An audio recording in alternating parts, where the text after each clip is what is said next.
দেখো বন্ধুরা, রাত 10:30 বাজে। আমার শরীর আর আমার মেয়ের শরীর খুব খারাপ ছিল, তাই রাত 10:30টার সময় দুই বর বউ মিলে এসছে আমাকে দেখতে, আমাকে আর মেয়েকে।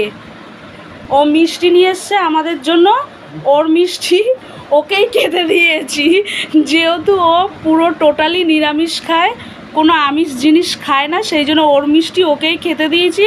কিন্তু ও না খেয়ে দেখো টুনটুন খাচ্ছে আর আমার মেয়ে খাচ্ছে। যদিও টুনটুনকেও খেতে দিয়েছি, তার মধ্যে আমার মেয়ে দেখো, ও ভুলেই গেছি টুনটুন ক্যাডবেরিও এনেছিল, ক্যাডবেরিটা খেয়ে নিয়েছে। এই যে প্যাকেটটা, এত রাত্রিবেলা দেখা করতে এসছে বেচারা। বাড়ির বউ কি করবে, ঘরের রান্না বান্না সব সেরে সুরে এসছে, আর এইদিকে এর অবস্থা দেখো। ই বাবা, বিছানাটা তো পুরো মিষ্টি মিষ্টি করে দিচ্ছ, কি করছো? প্লেট নিচে ধরে খাও। ঠিক আছে, আমরা গল্প করি, তো চলো সবাইকে টাটা করে দাও, টাটা করে দাও, টাটা করে দাও।